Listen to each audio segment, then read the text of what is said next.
नमस्कार विद्यार्थी मित्रांनो, मी डॉक्टर किशोर बागडे आणि आपण बघत आहात YouTube channel medical admission guidance. या चॅनलद्वारे मेडिकल ॲडमिशन संदर्भात लागणारी सर्व माहिती विद्यार्थी व पालक यांच्या गरजा लक्षात घेऊन वेळोवेळी प्रसारित केली जाते। तर या चॅनलला सबस्क्राइब करा, बेल आयकॉनवर क्लिक करा आणि आपल्या मित्रांना शेअर करा।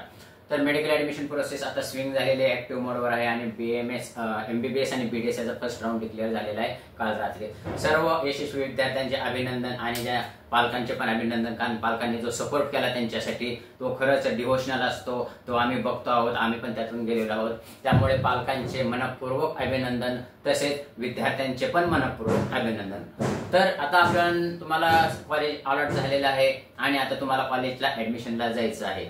तर कॉलेजला ऍडमिशनला जाताना काय काय काळजी घ्यायला पाहिजे हे सर्वात महत्त्वाचं आहे। तर आपण आजचा विषय आहे महाराष्ट्र काउन्सिलिंग ऍडमिशनला जाताना काय काय काळजी घ्यावी ते। तर आपण आता विषयाला चालू करू। सर्वात प्रथम तुम्हाला जे काही कॉलेज लागलेले आहे त्याचे अलॉटमेंट लेटर काढून घ्यायचे। वेबसाईटवर पूर्ण दिलेलं आहे की डाउनलोड अलॉटमेंट लेटर, आणि त्याच्यावर क्लिक केल्यानंतर तुम्ही तुमचे क्रेडेन्शियल्स भरायचे आहेत, म्हणजे ते काय जे मागतात ते, आणि त्याच्यानंतर अलॉटमेंट लेटर डाउनलोड होतं। ते खूप महत्त्वाचं आहे। अलॉटमेंट लेटर शिवाय तुमचं ऍडमिशन होणार नाही, कारण मग तुम्ही तिथं गेलेला असता आणि तुम्हाला अलॉटमेंट लेटर मागितलं जातं आणि मग ते अलॉटमेंट लेटर निघतं, मग तिथून आपल्याला काढावं लागतं, मनस्ताप होतो, गर्दी असते, वेळ कमी असतो। तर सर्वांनी प्रथम काम काय करायचं, आपलं अलॉटमेंट लेटर काढून घ्यायचंय। आणि दुसरी गोष्ट, आपल्याला जे कॉलेज अलॉट झालेलं आहे त्यांच्या वेबसाईटवर जायचंय। Go to that website. वेबसाईटवर सगळं क्लिअर केलेलं असतं, त्यांचा कॉन्टॅक्ट नंबर पण असतो, कॉलेजचा कॉन्टॅक्ट नंबर पण असतो। जर समजा वेबसाईटवर गेल्यानंतर त्याचं फी स्ट्रक्चर असतं, फी स्ट्रक्चर डाउनलोड करून घ्या व्यवस्थित, त्याची एक प्रिंट आउट काढून घ्या, आणि तिथे गेल्यानंतर परत काय अडचण नको। त्याचप्रमाणे तिथे दिलेला कॉन्टॅक्ट नंबर असतो, कॉन्टॅक्ट नंबरवर कॉन्टॅक्ट करा, सगळे कॉन्टॅक्ट नंबर चालू असतात। तर त्यांनी दिलेल्या तुमच्या ज्या काही अडचणी आहेत त्या त्यांना विचारा। आणि महत्वाचं म्हणजे जो काही फी आहे, फीचा डीडी काढावा लागतो। कुठल्या कॉलेजचा 1 काढावा लागतो, कुठल्या कॉलेजचे 2 काढावे लागतात, कुठल्या कॉलेजचे 3 काढावे लागतात। तर त्यांचे वेगवेगळ्या प्रकारचे डीडी असतात, आणि डीडी हा साधारणपणे नॅशनलाइज बँकेमधला काढा आणि तो डीडी तिथं सबमिट करायचा असतं। तर मग ह्याच्यामध्ये काय करणार तुम्ही, आता अलॉटमेंट लेटर काढणार, कॉलेजच्या वेबसाईटला व्हिजिट देणार, कॉलेजच्या व्हिजिट तुमचं फी स्ट्रक्चर डाउनलोड करायचं, आणि काही शंका असतील तर कॉन्टॅक्ट करायचा। त्याच्यानंतर आता हे सगळं प्राथमिक झालं, त्यानंतर तुमचे सगळे ओरिजिनल डॉक्युमेंट घ्यायचे। सर्व ओरिजिनल डॉक्युमेंट लागतात मेडिकल ऍडमिशन प्रोसेससाठी। एक सुद्धा डॉक्युमेंट जरी समजा तुमच्याकडे नसेल तर तुमचं ऍडमिशन कॅन्सल होऊ शकतो। तेव्हा घरातून निघताना पूर्ण फाईल चेक करा, सगळे डॉक्युमेंट जे अपलोड केलेले आहेत आणि जे काही सपोर्टिव्ह डॉक्युमेंट आहेत ते तुम्ही सगळे घेतलेत का नाही ते बघा। आता डॉक्युमेंट कुठले कुठले आहेत ते सगळी जुनी गोष्ट झालेली आहे, पाठीमागे आम्ही व्हिडिओमध्ये सांगितलेलं आहे, सगळ्यांनी सांगितलेलं आहे, ते तुमचं पाठ पण झालेलं असेल तरी तुम्ही सगळे डॉक्युमेंट घेऊन जावा। सर्वात महत्त्वाची गोष्ट म्हणजे मित्रांनो, तुमच्याकडे नीट स्कोर कार्ड 3 आहेत, पहिले 4 जूनचं, नंतर 30 जूनचं आणि नंतर जुलै महिन्यातलं। तर रिवाइज नीट स्कोर कार्ड घेतले का हे बघा, कारण माझ्याकडे अजून विद्यार्थी येत आहेत आणि चुकीचं नीट स्कोर कार्ड दाखवतात, दुसरं दाखवतात किंवा पहिलं दाखवतात, म्हणजे ते गडबडीमध्ये होतं। तुम्ही मुद्दाम करताय असं काही नाहीये, पण तुमचं एक गडबडीमध्ये होतं। त्याच्यामुळं मी परत सांगतोय की तुमचं जे काही रिवाइज नीट स्कोर कार्डच्या वरती लिहिलेले आहे रिवाइज्ड म्हणून, ते घेऊन जावा। बाकीचे ते 2 नीट स्कोर कार्ड आहेत ते दुसऱ्या फाईलमध्ये ठेवा किंवा दुसऱ्या बाजूला ठेवा, की जेणेकरून तुम्हाला अडचण येणार नाही। तर सगळे ओरिजिनल डॉक्युमेंट्स तुम्हाला घेऊन जायचे। त्याच्यानंतर कमीत कमी 5 सेट तरी ओरिजिनल डॉक्युमेंटच्या झेरॉक्स सेट घेऊन जायच्या, कमीत कमी 5 सेट, जास्तच लागतात, कमी लागतील। कुठले कॉलेज 3 घेतात, कुठले कॉलेज 4 घेतात आणि कुठले कॉलेज जास्त घेतात। तर कमीत कमी 5 सेट झेरॉक्स काढायचे, आणि ते सेल्फ अटेस्टेड लागतात, दुसऱ्या कोणाची सही लागत नाही।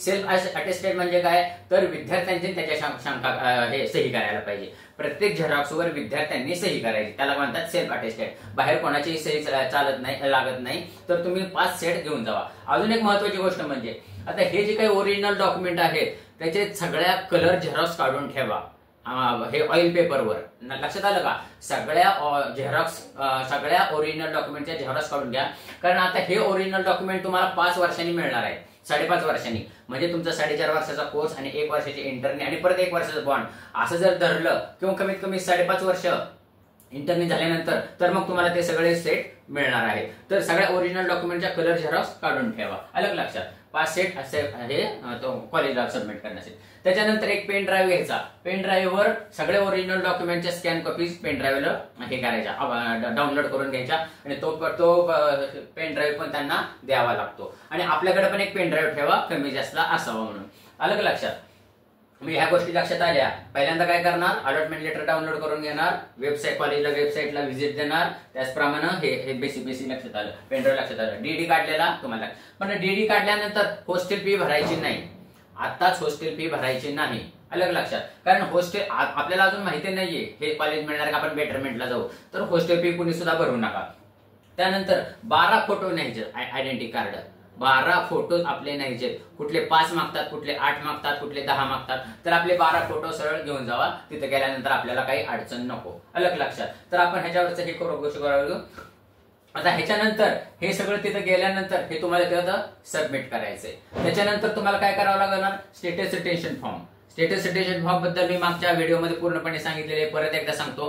स्टेटस रिटेन्शन फॉर्म हा कधी भरायचा असतो, जर समजा तुम्हाला ते कॉलेज मिळालेलं आहे, ते आवडलेलं आहे आणि आपल्याला बेटरमेंट करायचं नाही म्हणजे पुढच्या राऊंड मध्ये जायचं नाही, तेव्हा स्टेटस रिटेन्शन फॉर्म भरून द्यायचा, नाहीतर फॉर्म भरून द्यायचा नाही. चुकून भरून देताल आणि जरी समजा चुकून भरून दिला तर तो विथड्रॉ करू शकतो आपण, त्याची काही काळजी करू नका. फर्स्ट राऊंड मधून सेकंड राऊंड मध्ये जाताना विथड्रॉ करण्याची सुविधा आहे आणि ते मी मागच्या व्हिडिओमध्ये डिटेल सांगितलेलं आहे. कारण आणि हा पहिला राऊंड फ्री राऊंड असल्यामुळे तुम्ही पहिल्या राऊंड मधून दुसऱ्या राऊंड मध्ये जाऊ शकता, दुसऱ्या राऊंड मधून तिसऱ्या राऊंड शकता. तर मित्रांनो, तुम्हाला जे काही कॉलेज मिळालेलं आहे ते चांगलेच आहे, पण तरी आमचं तर म्हणणं आहे की तुम्ही लगेच स्टेटस रिटेन्शन फॉर्म भरून देऊ नका. पुढच्या राऊंडला तुम्ही ट्राय करा, बेटरमेंटला जावा, जर समजा तुम्हाला पुढचं कॉलेज पाहिजे असेल तर. अलग लक्षात, म्हणजे तुम्हाला एक चान्स मिळतो. गडबडी स्टेटस रिटेन्शन फॉर्म भरण्याचा गडबड करू नका. तर मला वाटतं हे लक्षात आलं असेल. 1-2 मिनिटांमध्ये आपण ह्याचा ओव्हरव्ह्यू, तुम्हाला मिळालेलं कॉलेज, त्याच्या कॉलेजला वेबसाईटवर क्लिक करायचे, वेबसाईट सगळे बघायचे, फी स्ट्रक्चर व्यवस्थित बघायचे, कॉलेजला कॉन्टॅक्ट करायचा, त्यांच्या काही रूल्स आहेत का काय ते बघायचं.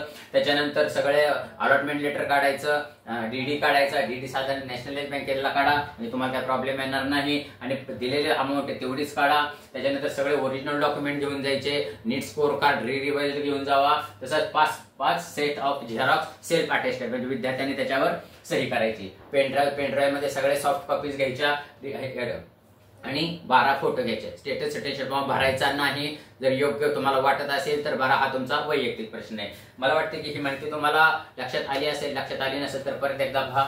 या अशाच माहितीपूर्ण व्हिडिओसाठी हा चॅनल सबस्क्राईब करा, बेल आयकॉनवर क्लिक करा आणि मित्रांना शेअर करा, कारण हा चॅनल मेडिकल ऍडमिशन संपेपर्यंत तुमच्या बरोबर राहणार आहे. एवढं बोलून आजचा विषय थांबवतो. जय हिंद, जय महाराष्ट्र.